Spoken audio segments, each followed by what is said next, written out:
Seguramente yo forme parte de uno de los públicos más exigentes a la hora de enfrentarse a una versión en acción real de Cómo entrenar a tu dragón. Pero ojo, ojo. Tranquilo. No te haré daño.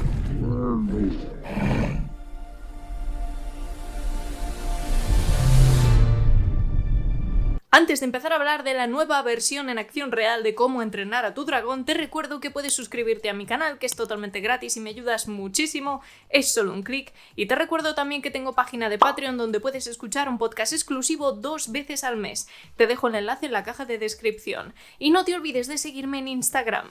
Este próximo jueves, día 12 de junio, se estrena en cines la versión en acción real de Cómo entrenar a tu dragón. Desde el principio yo he sido muy escéptica con este tema, porque la versión original del año 2010 en animación es una de mis preferidas y me parece una auténtica obra de arte. Por eso cuando me enteré de que tendríamos una versión en acción real de esta película que tanto adoro, no lo entendí, no veía la necesidad y en cierto modo sigo sin verla. Al fin y al cabo creo que es una estrategia puramente para sacar dinero de una franquicia que ya ha funcionado en un formato y traerlo a otro para, seguir facturando con la misma IP. Y teniendo ya confirmada la fecha de estreno de la segunda parte de Cómo entrenar a tu dragón en acción real, pues tenemos que hacernos a la idea de que esto va a ocurrir. Esta nueva versión está dirigida por Dean DeBlois, que tiene un currículum que más quisieran muchos. Este director viene de la carrera de animador, pero también ha sido guionista de clásicos como Mulan o Lilo y Stitch.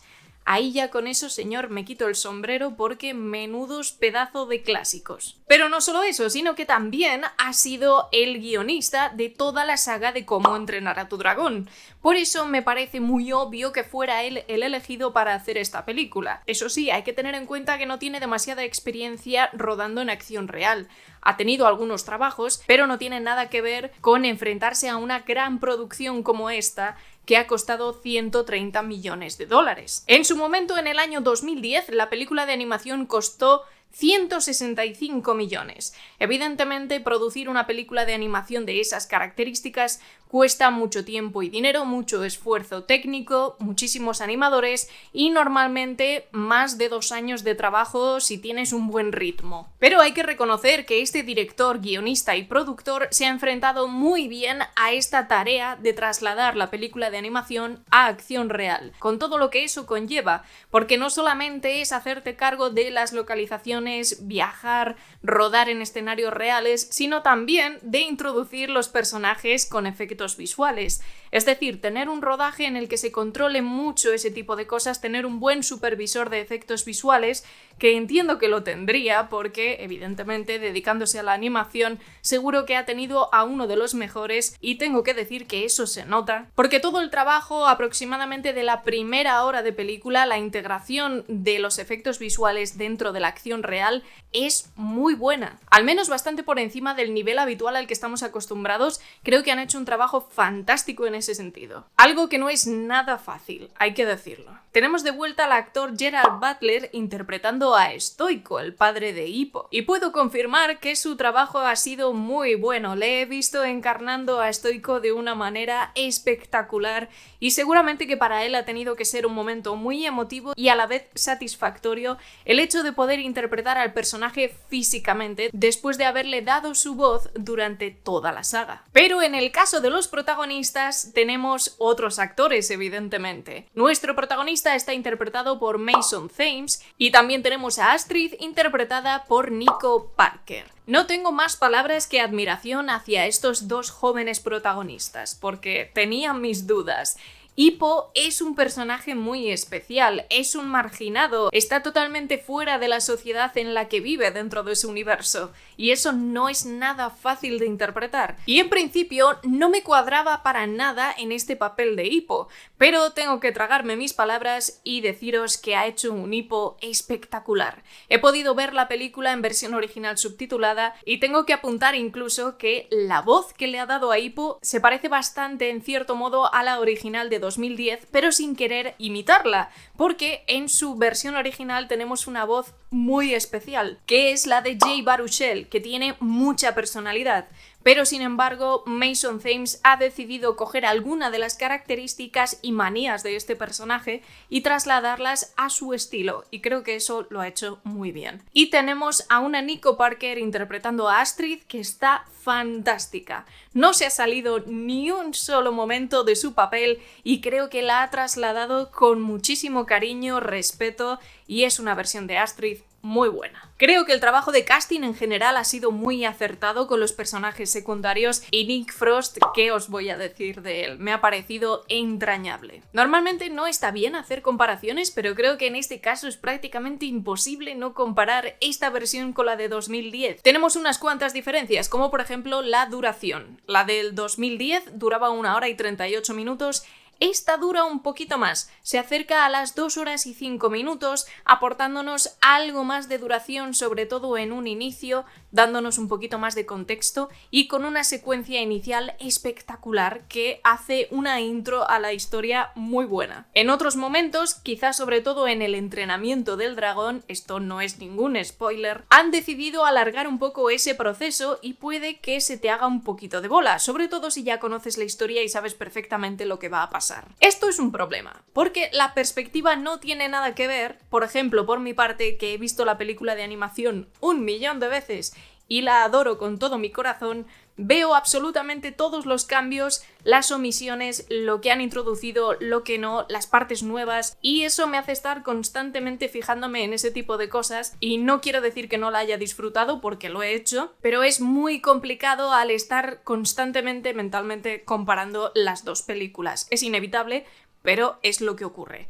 Ahora, no tengo la perspectiva de alguien que ve esta película por primera vez y no conoce la película de animación. Os recomiendo que la veáis antes de ver la de acción real, pero bueno, sé que en muchos casos, o puede que existan muchos casos, en los que alguien que en 2010, yo que sé, tenía 7 años, puede que no la haya visto o que sí, en fin, hay muchos casos diferentes y mi perspectiva es la de alguien que ha visto la película de animación muchas veces. He entrado a verla con mucho escepticismo porque es una película que quiero mucho y aún así he salido muy contenta del resultado que nos han dado. En esto influyen bastantes factores. El primero de ellos es que tenemos a alguien al frente del proyecto al que le importa muchísimo esa historia, básicamente porque es suya, y quiere replicarla en acción real de la manera más fiel posible, con todo el amor del mundo y con todo el respeto. Esto simplemente ya hace que la película salga bien. Después tenemos un elemento que no se puede ignorar, y es la banda sonora de John Powell. Esta banda sonora es una obra maestra. Ya en 2010 estuvo nominada al Oscar, pero tuvo la mala suerte de encontrarse con Hans Zimmer y su Inception, y también con aquella película que ganó el Oscar a Mejor Banda Sonora, que fue La Red Social. Pero sigo considerando la banda sonora de Cómo entrenar a tu dragón una de las mejores de las últimas décadas. De eso no hay ninguna duda. Y de hecho, John Powell ha seguido demostrando que es todo un genio, de los mejores que tenemos actualmente. Y evidentemente, escuchar la banda sonora de John Powell en pantalla grande, volver a escucharla en el cine, es una auténtica delicia. Porque, aunque han añadido algún tema nuevo, que he de decir que me ha gustado, es la misma banda sonora en los mismos momentos, con la misma construcción de épica. Es una maravilla escucharlo y verlo con esas imágenes. La acción real es verdad que le aporta a la historia en muchos momentos. Y hay algo que he sentido a la hora de ver esta versión en acción real que me ha parecido curioso, y es que he pensado que si esta película se hubiera estrenado en el año 1996 como una película en acción real, a día de hoy sería un clásico, porque tiene ese tono del cine fantástico de los años 90, cine de aventuras, con niños como protagonistas y con un mensaje precioso. Me recuerda muchísimo a ese tipo de películas, tanto Dragonheart como pueden ser los Goonies, películas encantadoras mezcladas con fantasía, acción, humor. Todo eso lo tiene Cómo entrenar a tu dragón, y en el formato de acción real creo que le sienta muy bien. Y ahora vamos a hablar de Desdentado, como le llamamos en España, o Desdentado, o lo que es lo mismo, Toothless. Porque sí, el diseño de Desdentado se parece muchísimo al de animación. Es una versión un pelín más realista, entre comillas,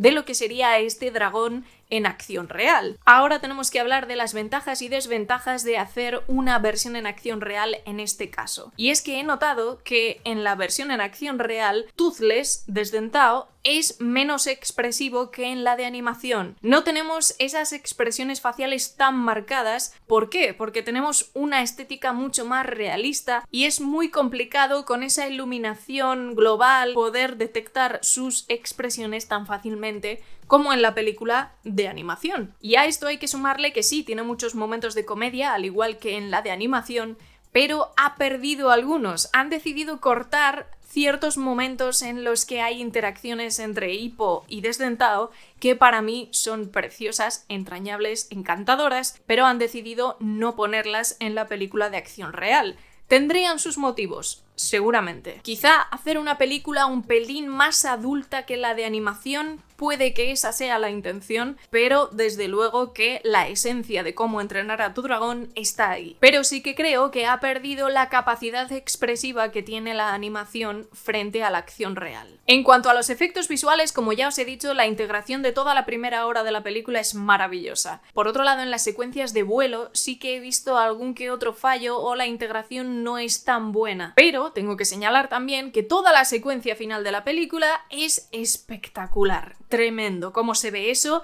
Hacía mucho tiempo que no veía una gran producción como esta con tan buen resultado.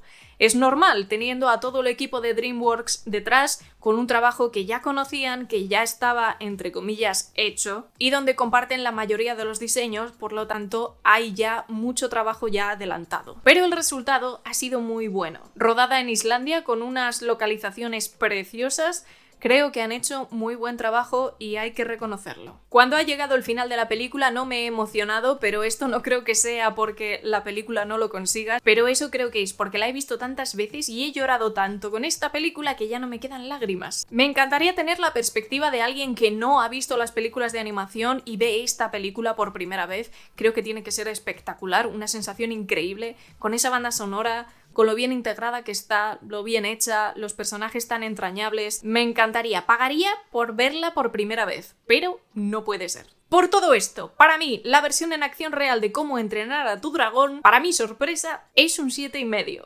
La he disfrutado muchísimo, la banda sonora de John Powell es que, sinceramente, me pone la piel de gallina, no lo puedo evitar. Y me ha encantado ver que nuestro protagonista da la talla y ver a una Astrid también que le sigue muy de cerca. Están los dos a un nivel increíble. Me ha encantado su trabajo, lo que habla muy bien de la dirección de actores. Creo que ha sido un trabajo excelente, el casting es maravilloso y sin duda a aquellos que os guste la película de animación, aunque no entendamos muy bien por qué es necesaria una versión en acción real, la vais a disfrutar. Así que, si vais a verla este fin de semana, por favor, dejadme aquí abajo en la sección de comentarios vuestra opinión, quiero saberlo.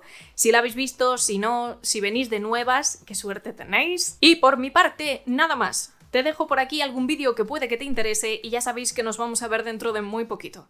Cuidaos un montón y disfrutad del cine.